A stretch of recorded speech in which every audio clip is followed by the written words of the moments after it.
Welcome to 108 news Telugu bulletin ముందుగా headlines. కుమారుడితో ఇండియాకు తిరిగి వచ్చిన పవన్ కళ్యాణ్ ఊపిరి పీల్చుకున్న జన సైనికులు. నాకుచ్చి మీద పడిందా నీ కన్ను, చంద్రబాబుకు చిన్నారి సవాల్. టిటిడి ట్రస్ట్ స్కీమ్లకు వెల్లువల వస్తున్న విరాళాలు, కాలినడకపై వచ్చి మరీ విరాళం అందజేసిన భక్తులు. ఐసిఐసిఐ బ్యాంక్ ప్రకటన, రేవంత్ రెడ్డి ప్రభుత్వంపై హరీష్ రావు ఆగ్రహం. పవన్ కళ్యాణ్ కుమారుడికి ప్రమాదం జరిగిన విషయం తెలిసిందే.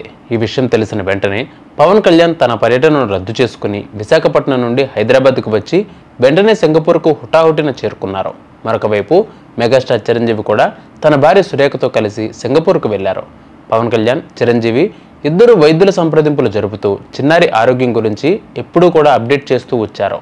మార్క్ శంకర్ క్షేమంగా బయటపడడంతో అందరూ ఊపిరి పీల్చుకున్నారు. కాగా AP deputy CM power star Pawan Kalyan, ఆయన భార్య అన్నా లెజినోవాలు తమ కుమారుడు మార్క్ శంకర్తో హైదరాబాద్ చేరుకున్నారు.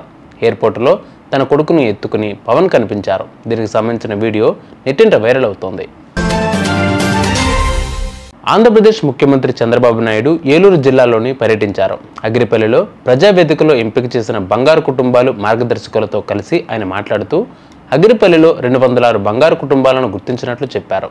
ఇదిలా ఉంటే ముఖ్యమంత్రి చంద్రబాబు పర్యటనలో ఆసక్తికర సన్నివేశం కనిపించింది. చంద్రబాబు ఓ ఇంటికి వెళ్లారు. అక్కడ ఆ కుటుంబ సభ్యుల్ని ఆప్యాయంగా పలకరించారు. ఆ కుటుంబంలో ఉన్న పాపను దగ్గరకు పిలిచి పెద్దయ్యాక ఏమవుతావమ్మా అని చంద్రబాబు అడిగారు. ఆ చిన్నారి ఒక్క సెకండ్ కూడా ఆలోచించకుండా సీఎం అవుతాను అని అంది. ఆమె సమాధానంతో చంద్రబాబు ఓకింత ఆశ్చర్యపోయారు. చంద్రబాబు ఆ పాపను దగ్గరకు తీసుకుని నవ్వుతూ, నాకుచ్చికే ఎసరు పెట్టావా, సరే గుడ్, సీఎం అయ్యి ప్రజలను చల్లగా చూసుకుంటావా అన్నారు. బాగా చదువుకో అని పాపను ఆశీర్వదించారు. ఈ వీడియో సోషల్ మీడియాలో వైరల్ అవుతుంది.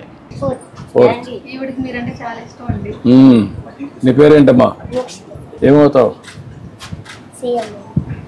సీఎం అవుతావు. నా కుర్చీకి ఎసురు పెడుతున్నావు. పెద్ద సీఎం అవుతావు. నమ్మకం? గుడ్. ఎందుకు సీఎం అవుతావు? దేనికోసం సీఎం కావాలి? సీఎం ఏం చేస్తావు? ప్రజలను చల్లగా చూసుకుంటావా? ఇప్పుడైతే బాగా చదువుకుంటున్నావు. బాగా చదువుకోవాలి. ఓకే. నువ్వేంట్రా, నువ్వేమవుతావరా? పోలీస్ అవుతావా, ఇంజనీర్ అవుతావా, డాక్టర్ అవుతావా?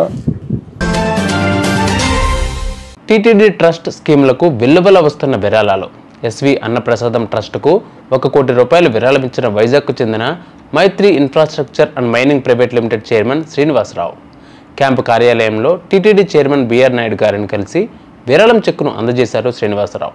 శ్రీనివాసరావు గుంటూరు నుండి కాలినడకన 12 రోజుల పాటు పాదయాత్రగా తిరుమలకు వచ్చి టిటిడి చైర్మన్ బిఆర్ నాయుడు గారిని కలిసి 1 కోటి రూపాయల విరాళం అందజేసి శ్రీవారిపై తనకున్న భక్తి విశ్వాసాలను చాటుకున్నారు. దాదా శ్రీనివాసరావు గతంలో కూడా పలుమార్లు కోట్లాది రూపాయలు టిటిడి ట్రస్టులకు విరాళంగా అందజేశారు. కంచె గచ్చబోలి భూముల వ్యవహారంపై BRS senior MLA Harish Rao Telangana రాష్ట్ర ప్రభుత్వంపై మరోసారి తీవ్రంగా విమర్శలు గుప్పించారు. అసెంబ్లీలో ప్రభుత్వం ఈ భూములను తనఖా పెట్టి రుణం పొందినట్లు చెప్పిందని, అయితే ఐసిఐసిఐ బ్యాంకు మాత్రం తాము తనఖా పెట్టుకోలేదని ప్రకటన విడుదల చేసిందని గుర్తు చేశారు. ఈ 400 ఎకరాల కంచె గచ్చబోలి భూములను ప్రభుత్వం ఎవరి వద్ద తనఖా పెట్టిందో చెప్పాలని ఆయన డిమాండ్ చేశారు. 100 ఎకరాల్లో ఉన్న చెట్లన్నీ నరికినవు. నిన్న హైదరాబాద్ సెంట్రల్ యూనివర్సిటీలో 150 ఎకరాల్లో చెట్లన్నీ నరికినవు. ఇవాళ సుప్రీంకోర్టు మొట్టికాయలేసింది, నీకు హైకోర్టు మొట్టికాయలేసింది. కేంద్రంకెళ్ళి పర్యావరణ శాఖ అధికారులు వచ్చి ఇవాళ చాలా మంది అధికారులు నీ పుణ్యమాన్ని బలయ్యే పరిస్థితి పడ్డది. ఇవాళ చాలా మంది నువ్వు చేసిన ఆగమాగం పనులకు, నీ తొందరపాటుకు ఇవాళ ఐఏఎస్ అధికారులు, ఐఎఫ్ఎస్ అధికారులు, ఐపీఎస్ అధికారులు బలైపోయే పరిస్థితి వచ్చింది. ఇవాళ వాళ్ళ ఉద్యోగాలు పోయే పరిస్థితి ఏర్పడ్డది, వాళ్ళు జైళ్లకు పోయే పరిస్థితి ఏర్పడ్డది. ఇది ఎవరి పుణ్యం? రేవంత్ రెడ్డి యొక్క దుందుడుకు చర్యల వల్ల, తప్పుడు పనుల వల్ల, ఆగమాగం పనుల వల్ల నీ తప్పుడుకు ఇలా అధికారులు బలైపోయే పరిస్థితి ఏర్పడ్డది. చూసారుగా బిబాల్ బులెటిన్ అప్డేట్స్. మరిన్ని అప్డేట్స్ కోసం మా ఛానల్ 108 TV 24/7 ఫాలో అవ్వండి. నమస్తే.